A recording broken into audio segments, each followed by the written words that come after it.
নমস্কার বন্ধুরা, welcome to our Bong kitchen. আবার চলে এসেছি নতুন এপিসোড, নতুন রেসিপি নিয়ে। রথযাত্রা চলে এসছে, আজকে রথযাত্রা। তো সেই উপলক্ষে এপিসোড নাম্বার 63। আজকে আমরা বানাবো বাড়িতে খুব সহজ পদ্ধতিতে পাঁপড়।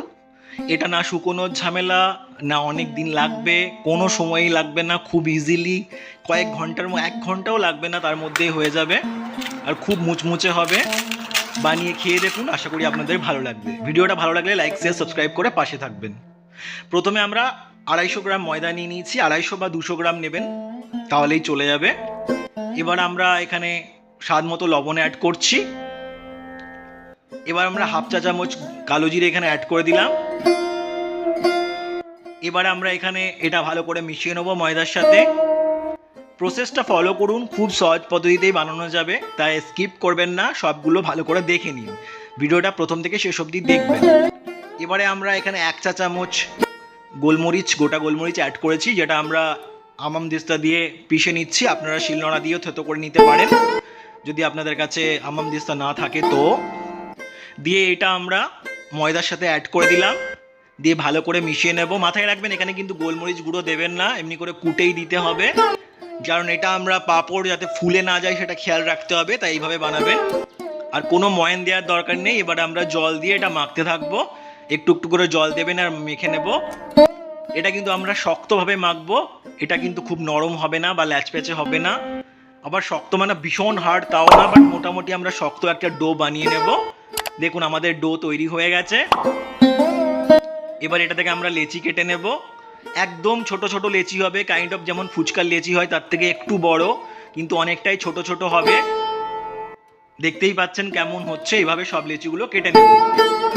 ভিডিওটা যদি ভালো লাগে লাইক শেয়ার সাবস্ক্রাইব করে পাশে থাকবেন, আর কেমন হয়েছে কমেন্ট করে অবশ্যই জানাবেন। এবার লেচিগুলোকে আমরা গোল গোল করে চ্যাপটা করে প্যাড়ার মতো বানিয়ে নেব। আমার প্রত্যেকটা সোশ্যাল মিডিয়ার হ্যান্ডেল ফেসবুক, হোয়াটসঅ্যাপ, ইনস্টাগ্রাম সব কিছুই আপনারা ডিসপ্লে হচ্ছে, সেখানেও আপনারা আমাকে ফলো করে নিতে পারেন। আর ভিডিওটা কেমন লাগছে জানাবেন। আর আপনারা যদি নতুন কোনো স্পেসিফিক রেসিপি চান সেটাও কমেন্টে জানাতে ভুলবেন না। এবার এটা আমরা বেলে নেব ময়দা দিয়ে ভালো করে। মাথায় রাখবেন, খুব পাতলা করে বেলতে হবে, একদম ট্রান্সপারেন্ট যাতে হয়, একদম পাতলা বেলতে হবে। মোটা বেললে কিন্তু চলবে না, তাহলে সেই লুচির মতো হয়ে যাবে বা নিমকির মতো হয়ে যাবে। খেয়াল রাখবেন সেটা যেন না হয়, তাই একদম পাতলা থিন করে বেলতে হবে। আমি ওই জন্য বেলাটা ভালো করে দেখিয়ে দিচ্ছি। যতটা পাতলা বেলতে পারেন ততটা পাতলা বেলবেন, আর দরকার হলে বেশি বেশি করে ময়দা দেবেন, বাট যেন মোটা কোনোভাবেই না হয়।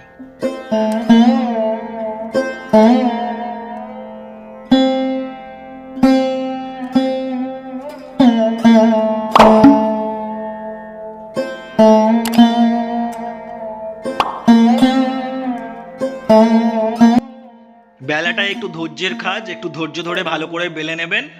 এভাবে আমরা সব লেচিগুলোই বেলে নেব।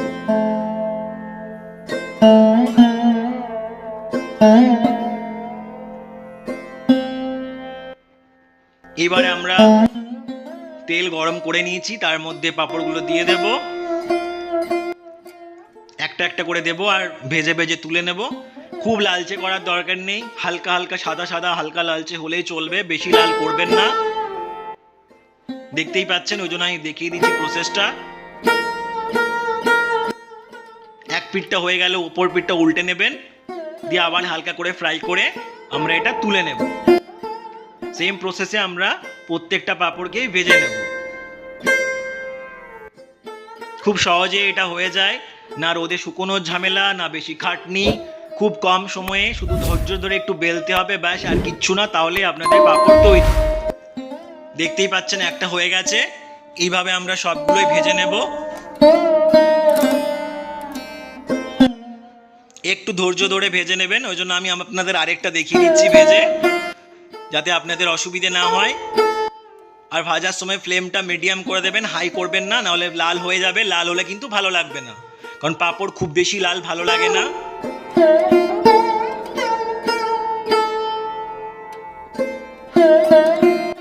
আর এটা বানানোর পর ঠান্ডা হয়ে গেলে আমরা এয়ারটাইট কন্টেনারে 15 দিন অবধি আরামসে স্টোর করে রাখতে পারি।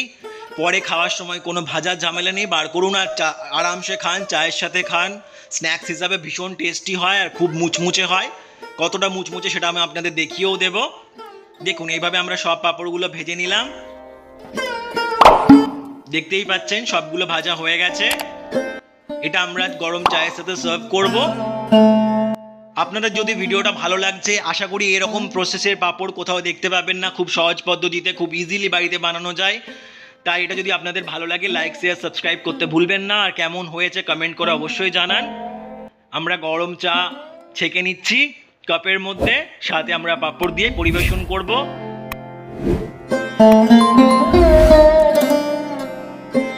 রথযাত্রা মানে পাঁপড়, খাজা, জিলিপি এগুলো তো চাই, তাই না? তো আজকের এই রথে এই পাঁপড়টা বাড়িতে বানিয়ে সবাইকে চমকে দিন। সবাই খুশি হয়ে যাবে। কেনা পাঁপড়ের চেয়ে অনেক ভালো টেস্ট, হাইজিনিক ওয়েতে বানানো, কোনো প্রিজারভেটিভ ছাড়া।